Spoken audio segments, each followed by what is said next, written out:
Bonjour à tous, bienvenue sur la chaîne Jurisdico. Aujourd'hui, nous allons parler de l'action en justice. Donc, bien évidemment, c'est un cours de procédure civile, c'est un cours assez général sur lequel on va aborder les grands principes de la procédure civile et notamment l'action en justice. Donc, on va rentrer un petit peu dans tout ce qui va être aspect définition de l'action en justice.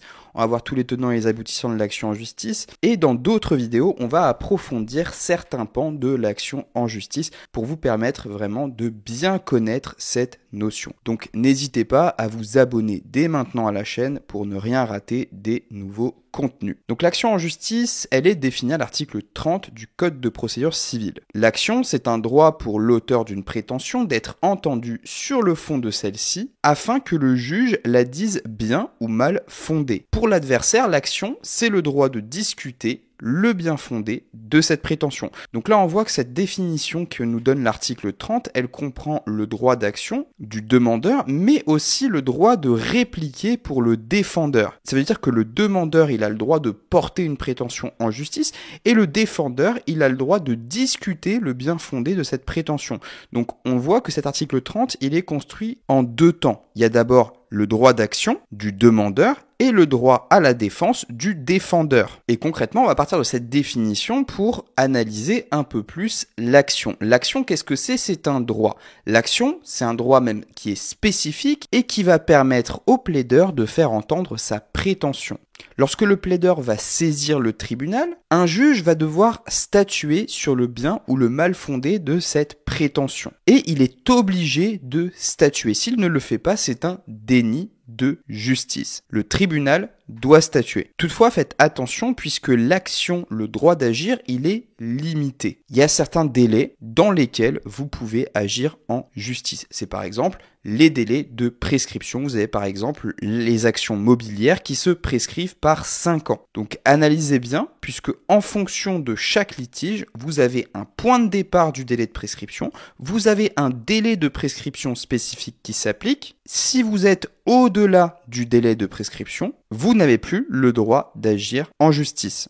Attention car les délais de prescription varient en fonction du type de litige. Par exemple, là sur les actions mobilières, on est sur 5 ans. Pour les dommages corporels, on est sur 10 ans. Donc là, tout l'intérêt, c'est vraiment de repérer dans le code de procédure civile ou même dans le code civil les différents délais de prescription. Évidemment, on fera un cours spécifique sur les délais de prescription, vous y verrez beaucoup plus clair. Ensuite, notez que l'action est facultative. Qu'est-ce que ça veut dire ? Ça veut dire que le justiciable a le choix d'agir ou non. Ça veut dire que, par exemple, vous faites renverser par une voiture, vous avez le choix d'agir ou non contre le conducteur. Vous ne vous entendez pas avec votre conjoint, vous avez le choix ou non d'agir en divorce. C'est pas une obligation, c'est un choix. Notez également qu'un demandeur va pouvoir renoncer à son action, même si celle-ci est déjà engagée. Ça, c'est un arrêt de la Cour d'appel de Douai de 1996. Mais vous pouvez également trouver des jurisprudences plus récentes sur ce sujet. De toute façon, ça n'a pas changé. Ensuite, notez que l'action est conditionnée. En fait, pour agir en justice, il faut avoir intérêt et qualité à agir en justice. Ça, c'est les articles 31 et 32 du Code de procédure civile. On ne va pas rentrer dans le détail des notions de qualité et d'intérêt à agir, mais notez simplement comme exemple que seuls les époux peuvent agir en divorce. Ça veut dire qu'ils ont la qualité et l'intérêt à agir.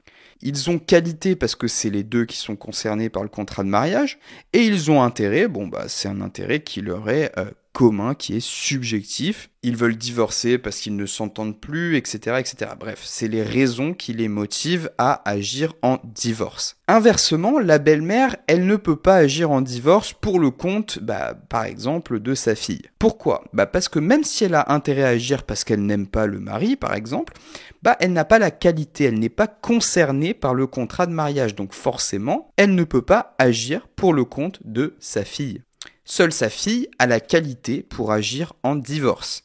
Donc voilà, ça c'est les grandes lignes, mais c'est bien d'avoir un exemple, c'est vraiment beaucoup plus parlant pour connaître un petit peu les notions de qualité et d'intérêt à agir. Ensuite, l'action, elle est parfois conditionnée. Vous avez par exemple l'article 750-1 du Code de procédure civile qui va conditionner certaines demandes en justice à une tentative de règlement amiable. C'est par exemple le cas des troubles de voisinage qui concernent les litiges de moins de 5 000 €. Ça veut dire que votre demande, si elle concerne ce cas précis, un trouble du voisinage de moins de 5 000 €, elle sera irrecevable tant qu'il n'y aura pas eu au préalable une tentative de règlement amiable du litige. Donc on le voit, c'est une tentative, donc évidemment si la tentative échoue, vous pouvez aller saisir le juge. Ensuite, autre caractéristique de l'action, c'est qu'elle est libre. La liberté, elle se traduit par une absence de sanction. Ça veut dire que vous ne pouvez pas être condamné pour le seul prétexte d'avoir agi à tort. L'action est un droit, on ne peut pas vous condamner, vous sanctionner pour avoir agi. Mais évidemment, cette liberté, elle connaît des limites. Donc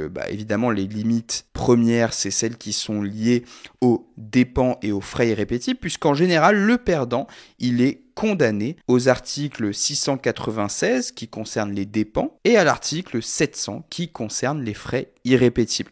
Donc ce sont deux condamnations qui sont différentes, les dépens et les frais irrépétibles sont différents. Ne confondez pas les deux, allez bien lire les articles, c'est extrêmement important.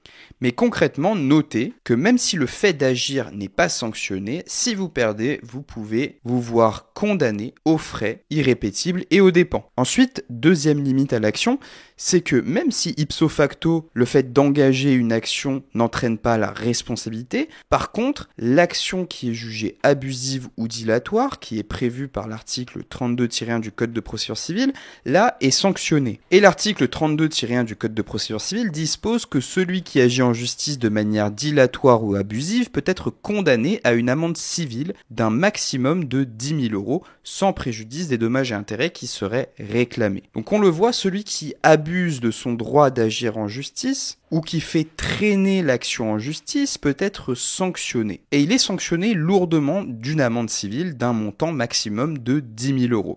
Notez que cet abus de droit d'agir peut également être caractérisé en défense. C'est par exemple une attitude malicieuse du plaideur qui laisse se dérouler la première instance sans faire connaître sa véritable situation. C'est par exemple le cas d'une femme qui est dans une instance et qui fait valoir sa qualité de propriétaire d'un fonds de commerce alors qu'en fait c'est son fils qui est propriétaire du fonds de commerce. Alors voilà, c'est tout pour cette vidéo, j'espère qu'elle vous a plu. Si c'est le cas, n'oubliez pas de vous abonner à la chaîne et moi je vous retrouve dans les prochaines vidéos de procédure civile.